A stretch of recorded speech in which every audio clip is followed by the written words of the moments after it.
malah malah gampang banget, beton banget malah. Nek kepengen nih sore pengarah keteng di tengah nambahin aja gitu.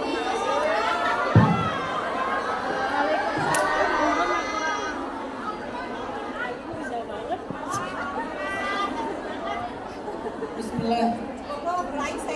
Bismillah. Cek, cek. Mejanya di sebelah Bu, di samping aja.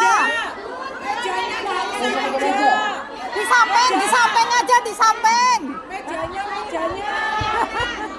Meja. Cek, cek. Di samping Bun, samping.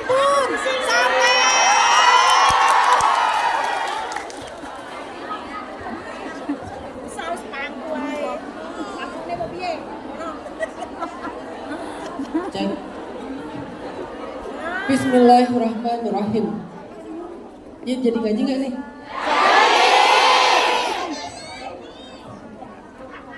Hari ini kita ngajinya sama Umi ya. Jadi bagian saya hanyalah menjadi moderator. Bismillahirrahmanirrahim. Assalamualaikum warahmatullahi wabarakatuh.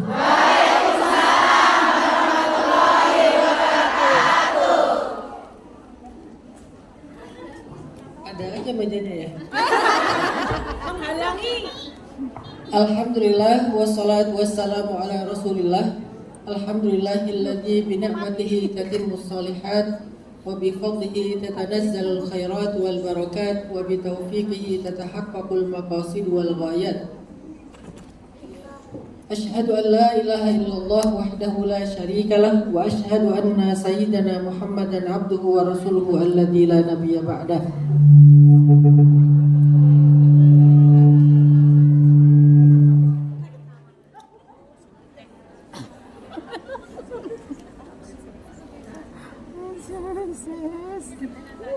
Allahumma salli ala sayyidina Muhammadin fil awwalin wa salli ala sayyidina Muhammadin fil akhirin wa salli wa sallim wa barik ala sayyidina Muhammadin fil mala'il a'la ila yaumiddin.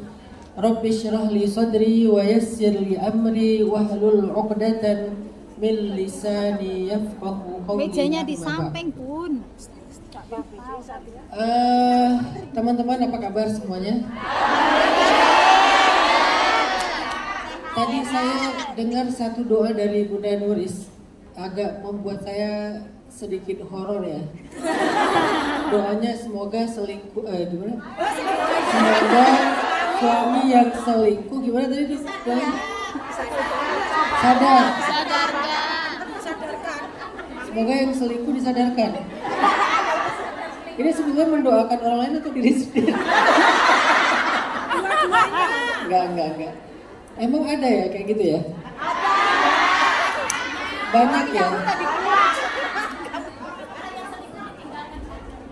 Luar biasa. Saya ingin mendoakan kalian semuanya semoga menjadi ahli surga. Amin. Bersama pasangannya masing-masing.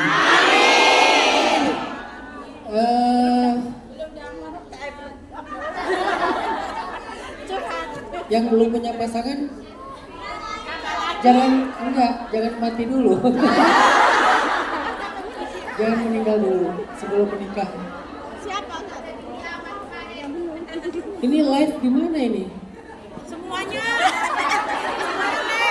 Kan di sini nggak ada TikTok kan? TikTok ada?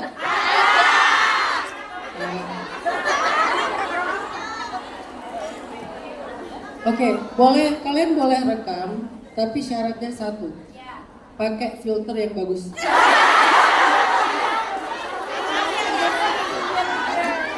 Pokoknya kalau filternya jelek nggak akan saya repost ya. Oke, teman-teman yang dirahmati Allah, pada siang hari ini kita ingin belajar. Kan tujuan kita datang ke sini untuk belajar, betul? Jadi yang paling penting bukan videonya, bukan selfie-nya, bukan update-nya, tapi ilmunya. Sebelum kita mendengarkan ilmu yang sebenarnya dari Umi Hanin, maka saya coba untuk ngasih mukadimah dulu. Jadi yang dari saya ini bukan ilmu, cuma mukadimah aja. Nanti akan didalamkan lagi oleh Umi Hanin. Kita ingin belajar tentang gimana caranya mengetuk pintu mantan. Mengetuk pintu. Salah. Mengetuk pintu langit. Senang banget dengan tambah mantan ya. Mantan terindah. Hah? Oh, mantan gak ada yang indah. Ya udah, nggak usah diketuk, dikunci aja gembok. Gimana caranya mengetuk pintu langit? Apa arti mengetuk pintu langit? Mengetuk pintu langit itu artinya mengharapkan pertolongan secara ajaib, mengharapkan doanya mustajabah, mengharapkan datangnya kasih sayang Allah Subhanahu wa Ta'ala. Nah, itu arti dari mengetuk pintu langit. Sehingga siapa yang tahu cara mengetuk pintu langit? Karena ada orang yang ingin mengetuk tapi nggak tahu caranya, sehingga langit tidak terketuk. Siapa yang tahu cara mengetuk pintu langit? Sebetulnya hidupnya itu banyak kejutan dan banyak kemudahan. Bukan berarti nggak ada kesulitan, bukan berarti nggak ada musibah ya. Tapi ketika dikasih kesulitan, dia akan melihat banyak sekali keajaiban. Setiap dikasih ujian, dia akan melihat pertolongan yang luar biasa. Jadi bukan berarti orang yang tahu mengetuk pintu langit, dia nggak pernah mendapatkan ujian, musibah, ataupun hal-hal yang buruk. Tetap, cuman bedanya bagi mereka yang tahu cara mengetuk pintu langit, maka insya Allah setiap ujian itu justru di sana dia akan melihat keajaiban Allah. Dalam setiap musibah, dia akan melihat keagungan dari pertolongan Allah Subhanahu wa Ta'ala. Nah, kita pengen belajar pada siang hari ini gimana caranya mengetuk pintu langit. Terserah setelah diketuk itu kalian minta apa? Mau minta uang, materi, harta, jodoh, kesehatan, keluarga, atau masalah-masalah yang berat sekali untuk dijadikan sebagai jalan keluar.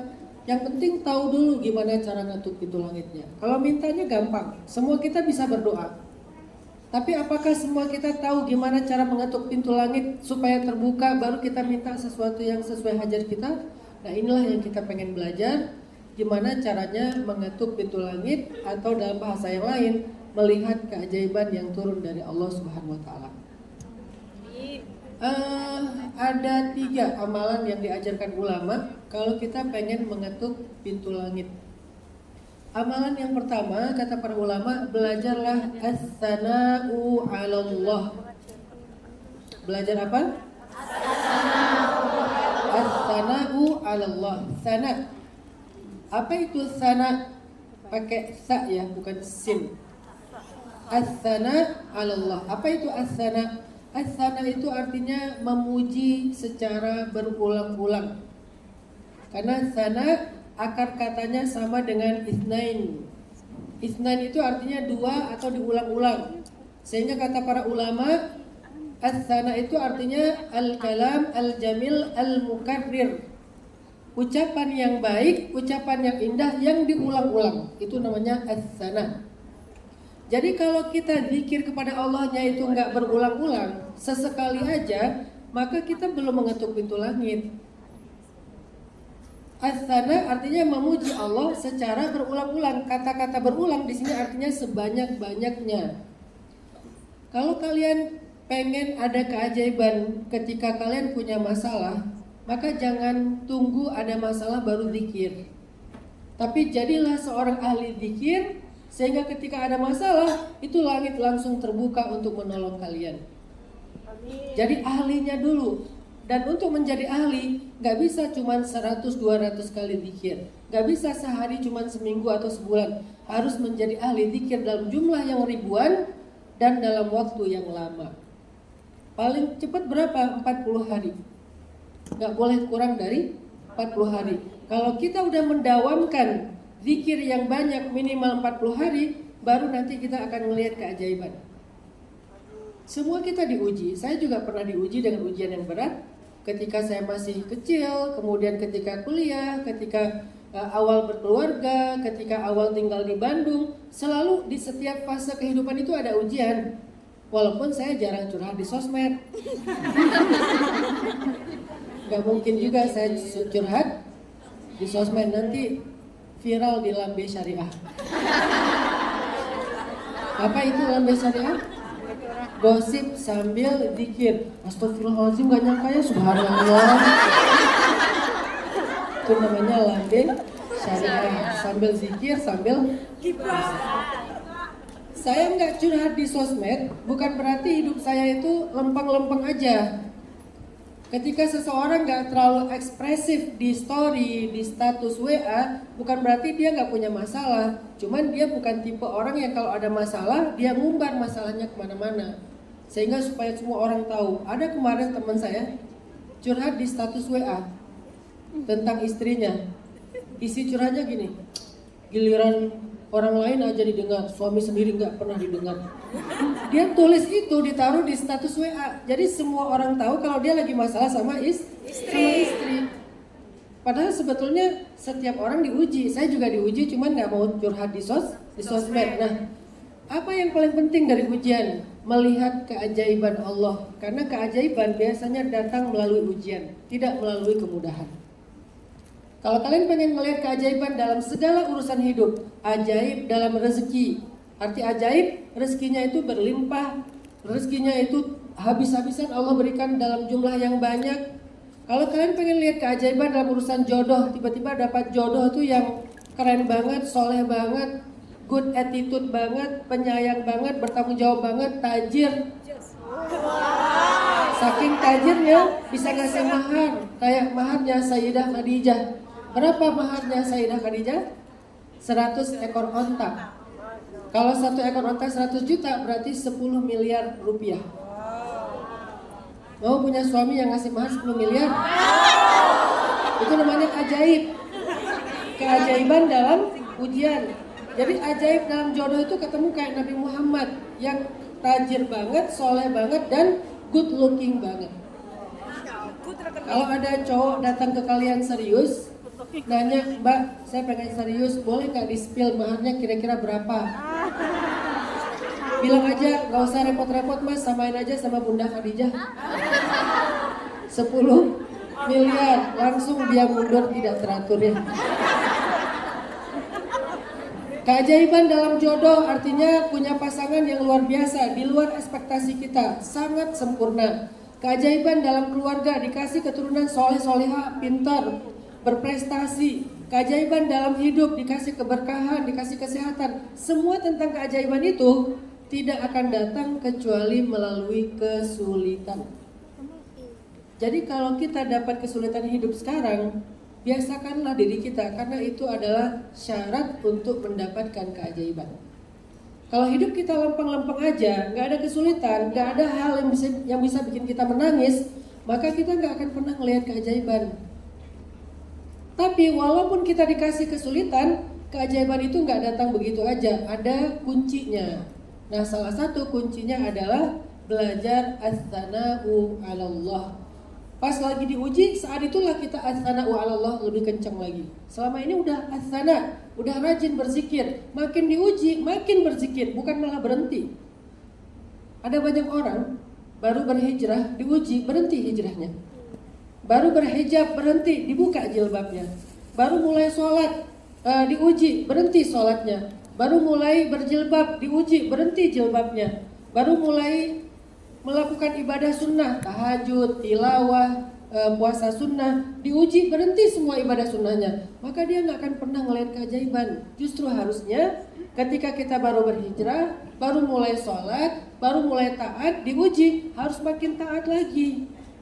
Karena syarat untuk melihat keajaiban justru makin diuji makin dekat kita kepada Allah, makin diuji makin habis-habisan kita beribadah. Maka saat itulah Allah akan menunjukkan keajaiban dalam hidup kita. Jangan berhenti.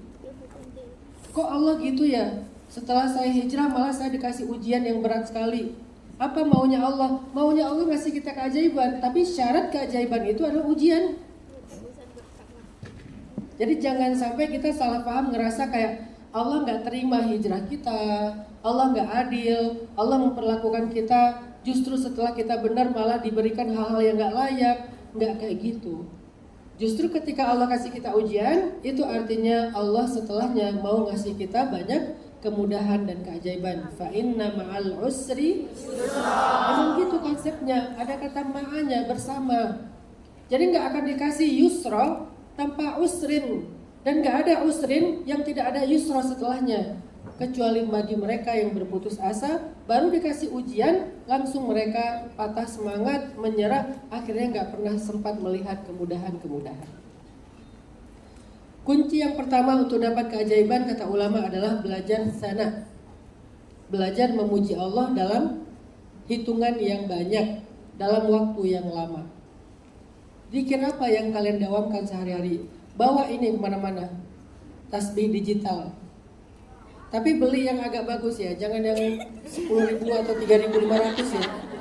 Karena kalau yang 3.500 itu suka ke reset. Kita udah 100 tiba-tiba 0 lagi gitu ya. Beli yang agak bagus ya, nggak terlalu mahal, paling 80.000 rupiah ya, 80.000 rupiah. Atau buat cewek-cewek mungkin yang bling-bling, yang pink gitu kan. Coba siapa yang bawa tasbih digital sini? Ah, ini yang 3.000. Ketahuan. Sering ke riset ya Mbak? Enggak ya? Oke, berarti amalannya beda. Siapa lagi yang bawa tasbih digital? Nah, itu yang bagus tuh. Rata-rata ini, oh ini yang beli di Mekah itu ya? Di sini? Dikasih. Karena kita juga di Indonesia tuh produk Cina juga sih. Jadi kalian gak usah jauh-jauh, di sini ada. Beli yang agak bagus. Kalau yang kayak gini, saya ini bukan lagi di endorse ya, makanya saya nggak nyebut merek. Kalau yang kayak gini tuh dia ada 5 menu. Jadi kita kayak mau tasbih 1 menu, tahmid, takbir, tahlil, sholawat. Jadi ada 5 menu apa 6 menu gitu ya? Kayaknya 5 menu gitu ya. Jadi kita misalnya tasbihnya udah 1000, ya udah ganti ke menu yang sholawat dulu, nanti balik lagi ke tasbih, balik lagi ke istighfar. Jadi enak karena dia banyak menu. Saya dulunya pakai yang tasbih apa tuh, gelang ya, tasbih yang butiran itu. Cuman susah untuk ngatur zikirnya karena kalau udah beberapa kali suka lupa kan. Kadang-kadang kita baru 200 rasanya udah 700 gitu kan. Jadi kalau pakai itu suka lupa. Pernah juga nggak bawa ini, nggak bawa itu, cuman pakai jari. Kalau pakai jari maksimal cuma 100, setelah itu pasti lupa. Kadang-kadang 100 aja suka ini udah yang keberapa ya? Kan ini 33 kan? Nah, perasaan udah 4 padahal baru 2 misalnya. Jadi kita kayak susah ngitungnya, mending pakai tasbih digital yang lumayan lah, yang agak bagus dan jarang ke reset. Dan itu tujuannya supaya kita bisa menjadi ahli zikir, menjadi orang yang mufarridun. Kata Nabi, sabaqal mufarridun, orang-orang yang ahli zikir masuk surga lebih dulu. Kata para sahabat, siapa itu mufarridun ya Rasulullah? Mufarridun itu artinya orang yang adz-dzakirin Allah katsiran wadz-dzakirat, orang yang berzikir kepada Allah dengan zikir yang banyak, laki-laki dan perempuan. Kenapa kita kok adzana sering memuji Allah? Apa tujuannya? Biar muncul mahabbah dari Allah kepada kita.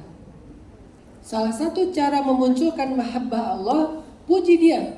Makin sering kita memuji Dia, makin Dia mahabbah kepada kita, makin Dia cinta kepada kita. Sebagaimana hadis Nabi, kalimatan khafifatan 'alal lisan, habibatan ilar rahman, thaqilatan fil mizan. Subhanallahi wa bihamdi, subhanallahil azim. Ada 2 kalimat yang ringan banget diucapkan dengan lisan, tapi sangat dicintai Allah yang Maha Rahman dan sangat memberatkan timbangan nanti di hari mizan atau di hari hisab. Apa 2 kalimat itu? Subhanallah wa bihamdi, subhanallahil azim. Jadi makin sering kita mengucapkan subhanallah wa bihamdi, subhanallah al-azim, maka semakin mahabbah Allah kepada kita. Karena Allah cinta banget dengan kalimat ini. Jadi siapa yang pengen dapat mahabbah Allah, ya udah dawamin aja yang banyak, sehari misalnya 200, 300 atau bahkan 1000. Tapi jangan cuma sehari 2 hari, minimal 40 hari baru kelihatan tuh hasilnya.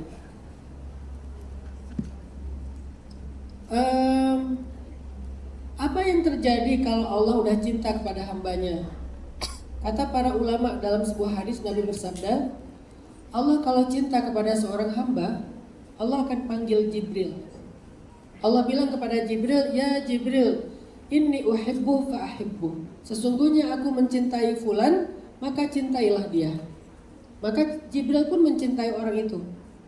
Kemudian Jibril akan berseru kepada penduduk langit, wahai para malaikat dan penduduk langit, sesungguhnya Allah mencintai fulan, maka cintailah dia. Maka seketika seluruh penduduk langit itu akan mencintai orang tersebut. Kemudian penduduk langit turun ke bumi. Masing-masing mereka mengabarkan kepada apa yang mereka bisa kabarkan. Ada malaikat angin, malaikat awan, malaikat gunung, malaikat pohon. Semua mereka mengabarkan kepada penduduk bumi, kecuali manusia dan jin. Wahai penduduk bumi, sesungguhnya Allah mencintai fulan, maka cintailah dia. Sehingga seluruh penduduk bumi itu mencintai dia. Dan kalimat terakhirnya adalah wa wudi'al qabul, dan Allah akan meletakkan qabul untuk dia di muka bumi. Apa itu qabul? Qabul itu artinya penerimaan. Jadi dia itu dicintai oleh banyak orang, dicintai oleh keluarganya, dicintai oleh pasangannya, dicintai oleh sahabatnya, dicintai oleh orang-orang yang salih. Dia itu mahbub indan nas. Dia itu dicintai oleh banyak orang. Kenapa? Karena Allah mencintai dia. Dan kalau udah dicintai, segala kebaikan dan keajaiban hidup akan datang menghampirinya. Jadi kenapa kita sana? Kenapa kita memuji Allah? Karena kita ingin mendapatkan mahabbah Allah. Kalau sudah mendapatkan mahabbah Allah, udah menjadi waliullah, udah menjadi wali-walinya Allah, maka ketika kita angkat tangan, itu langit berguncang. Ketika kita menengadah, langit akan memperhatikan. Bahkan ketika kita membatin sekalipun, langit akan mengabulkan harapan-harapan kita. Yang pertama, as-sana. Coba dawamkan zikir. Zikir apa aja Ustadz? Bebas. Kalau saya pribadi punya zikir sesuai dengan waktu. Kalau malam hari sebelum tidur zikirnya la ilaha illa anta subhanak inni kuntu minaz zalimin 100 kali. Kenapa zikir itu Ustadz? Karena itu zikirnya Nabiullah Yunus alaihissalam. Tahu nggak apa yang terjadi ketika Nabi Yunus baca itu 100 kali? Arasy Allah berguncang, bukan langit, arasy. Arasy berguncang, kemudian para malaikat pembawa arasy bertanya, ya Rabbi, suara siapa ini yang begitu indah? Kata Allah, itu suara hambaku Yunus yang meminta ampun kepadaku. Kemudian para malaikat mengatakan, ya Allah, ampunilah dia, kasihan dia, ampunilah dia, kasihan dia. Sehingga Allah pun mengampuni Yunus dan mengasihani Yunus dengan keselamatan dan keberkahan dalam hidupnya. Lalu para sahabat bertanya ke Rasulullah, ya Rasulullah, apakah zikir itu hanya berlaku keajaibannya bagi Yunus? Kata Nabi apa? Tidak, itu berlaku kepada Yunus dan juga kepada siapapun yang mengucapkan zikir yang sama seperti Yunus. Jadi siapa yang pengen mengguncang arasy, Allah kasihan sama dia, Allah berikan keajaiban seperti Nabi Yunus selamat dari perut ikan, maka bacalah setiap malam sebelum tidur, la ilaha illa anta subhanak inni kuntu minaz zalimin 100 kali minimal 40 malam. Bukan selama 40 malam, minimal 40 malam. Jadi kalau sebelum 40 malam kita belum melihat keajaiban dalam hidup kita. Kalau satu malam absen, ulang lagi dari awal. Jangan pernah berhenti selama minimal 40 malam. Baru nanti malam ke-41 atau hari berikutnya kita akan melihat keajaiban dari setiap harapan dan doa kita. Coba amalkan itu. Itu namanya sana. Ada lagi sana yang lain adalah zikirnya Sayyidah Fatimah. Ini buat teman-teman di sini cocok sekali. Yang sering ngerasa bosan, ngerasa capek, ngerasa banyak beban dengan pekerjaan. Karena Fatimah juga ngerasa hal yang sama. Jadi nggak apa-apa kalau kalian ngerasa capek, itu wajar. Nggak usah ngerasa takut untuk aduh aku nggak kuat lagi, aku capek, aku kayaknya bosan banget. Itu hal yang wajar. Berdamailah dengan itu. Fatimah pernah capek banget ngurus anak-anaknya di rumah. Terus dia datang ke Rasulullah minta pembantu, minta asisten rumah tangga. Terus Rasulullah bilang gini, wahai Fatimah, mau nggak aku berikan sesuatu yang lebih baik daripada asisten? Apa itu ya Rasulullah? Kata Rasul, Sebelum tidur ucapkanlah subhanallah 33 kali, alhamdulillah 33 kali, Allahu akbar 33 kali, la ilaha illallah wahdahu la syarika lah lahul mulku wa lahul hamdu wa huwa ala kulli syai'in qadir 1 kali, dan membaca 3 surat terakhir Al-Qur'an 1 kali. Maka sesungguhnya itu lebih baik daripada asisten rumah tangga, kata Nabi.